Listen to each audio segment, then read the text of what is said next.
Welcome to the Quality Meat Scotland podcast. Industry updates and best practice to promote, support, develop and protect the Scottish red meat sector. In the current crisis, we can't really stay in physical contact with one another. By and large, we're cut off from family members, friends and colleagues. We can't meet up at work, at the mart, or even over the farm gate.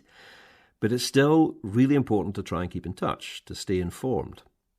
To that end, over the next few weeks, Quality Meat Scotland will be producing these podcasts.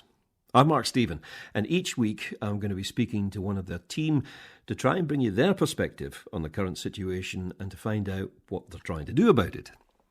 This week I'm talking to Lesley Cameron, who's QMS's Director of Marketing and Corporate Communications. Now, Lesley's got over 20 years' experience working in the food and drinks industry. Previously, she's worked with Baxter's, McSween's and Kettle Produce. She's been with QMS since summer of last year. Now, just because we're all doing this from our homes, inevitably, let's just check everything's working. Can you hear me okay, Lesley? I can. Jolly good. Right, fine. We're quids in then. Now, I looked up your remit. It's usual stuff you would expect: brand delivery, marketing and communication strategies, education activity, all of that. But tucked on to the end of the list is issues management. Can I take it that COVID-19 and lockdown is definitely an issue? It's an issue, yes, but it's an issue that we've adjusted to in a very positive way as an industry. In what way have you adjusted to it? Week one was adjusting to a new working environment. Week two was dealing with a lot of crisis management and issues with the supply chain, getting specialist groups put together and adjusting to having our meetings on the likes of Zoom and FaceTime and all the different mediums that we use day to day. I have to keep on reminding myself that 5 weeks ago I'd never heard of Zoom. I seem to spend my life in it nowadays. I certainly do as well. And Teams, Microsoft Teams, it's been fantastic. However, we've all adjusted to what times we need to go on to Teams, because there's certain times in the day, like 10 o'clock, that I think the full nation are having their meetings. But for us, we've adjusted. We've got into a new way of working. We are still able to talk with all our key stakeholders, from retailers down to our processors, down to our farmers. So I think longer term, this will actually be a positive thing, because we don't have to fly around the whole of the UK going forward. We can have these meetings in the same manner. Just for a start, tell me what your team are up to. For example, the Make It campaign. Our strategy under our Make It campaign is to drive consumer awareness of the Scotch brand, inspire our consumers to cook steaks, to cook lamb, to cook pork, and to ensure that we have consistency at point of purchase, so to have point of sale in stores when consumers are shopping. I saw an aspect of that was basically say, cook once, eat twice. Explain that. So what we're looking to do is get consumers to, cook a leg of lamb and then use the leftovers in a lamb curry. And doing a lot of batch cooking as well, so ensuring that they buy in bigger quantities and batch cook as well, because we're seeing a lot of families now that are home cooking with their children, and they don't have the time at nights to prepare a meal every single evening. Yeah, it's kind of difficult getting peace and quiet at the moment, isn't it? It certainly is. It's a new way of working when you have little people at your feet and trying to do a full-time job, but it's interesting. I take it part of this idea is actually to provide them with handy recipes. It is, and it's to ensure that people know how to defrost red meat, cook the perfect steak. It's just giving them inspiration and actually simple recipes as well that the whole family can cook together. Our whole strategy is based around inspiring people to cook. It's very, very different to what it would have been pre the coronavirus. The messaging pre-corona was very much about sustainability, health messages, environmental messages. So we have had to change to the current climate, which is all about home comforts, create your home restaurant, really easy recipes, and it's all about the inspiration. And does that tie into the national campaign? It certainly does. QMS are really, really proud to have their campaign assets used at national level. We're working with HDB and HCC, our counterparts, and each of the regions, being British, being Scotch and being Welsh, will be using consistent assets that have been driven by QMS. So we're very proud to have led this with the other levy bodies. Just out of curiosity, where did you get the recipes from? Was it you were working with a particular batch of chefs or a chef? We work with different chefs. At the moment, we're working with a lot of influencers, one being Tom Kitchen, the other being Gary, our Scotland's national chef. So we have quite a data bank of different chefs we work with. And also we work with home economists to provide us with recipe inspiration, which is very much driven around different food trends, different flavour trends. And the British body and the Welsh body, are they finding the same issues, finding the same solutions as are happening here with Quality Meat Scotland? They certainly are. I think the sort of emphasis behind the campaign is to address the carcass imbalance, because what we've seen to date is a lot of the higher cuts going into mince, and there's been a large proportion of the sales within the retail outlets that have been mince. So consumers are eating less steaks. So what we're here to do is actually give them the inspiration to cook a perfect steak. Sounds good to me.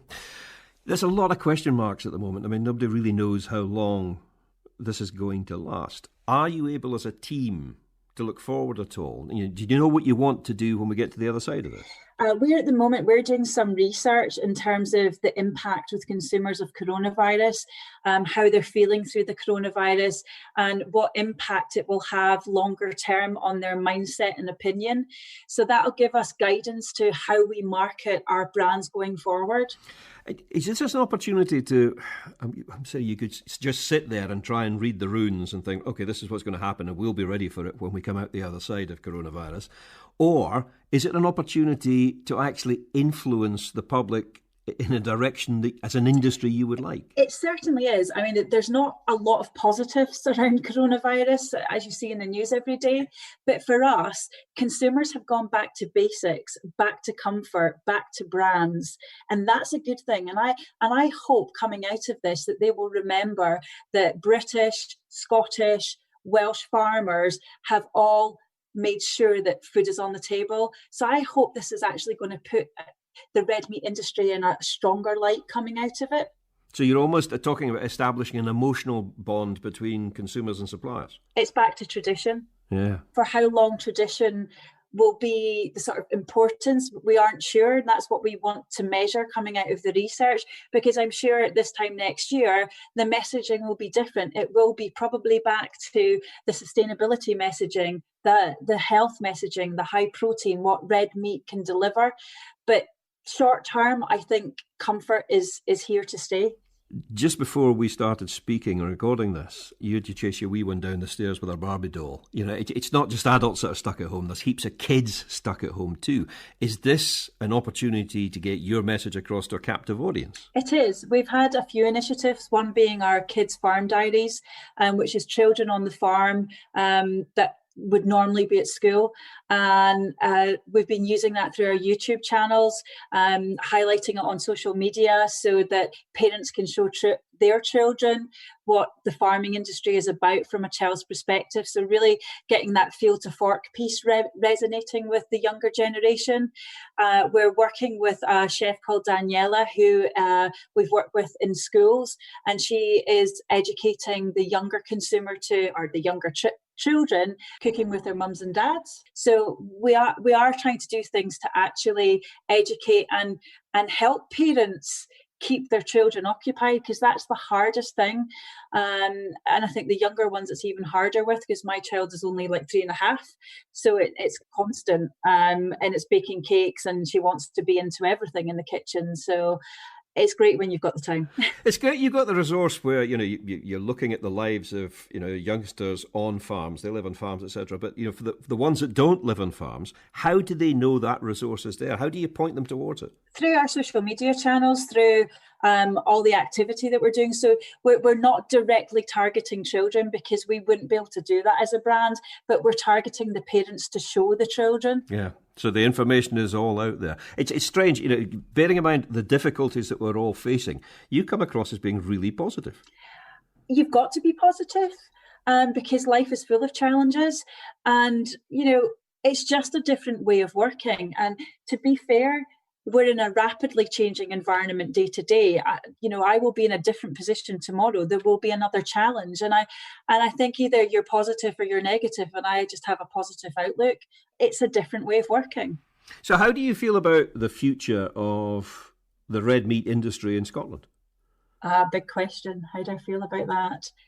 I think it will always be challenging, and I think it's going to take a bit of time for us to recover. But we as QMS, we will continue to do all the good work that we're doing with our consumers. We will continue to keep our stakeholders up to speed. So I think long term, I can't say how it's going to be in the future. I just think we have to deal with the here and now and plan for whatever eventualities are down the road. Lesley, it's been a pleasure speaking to you. Thank you very much for your time. Thank you. That was Lesley Cameron there, QMS's Director of Marketing and Corporate Communications. I'm Mark Stephen. Thanks very much for downloading this podcast.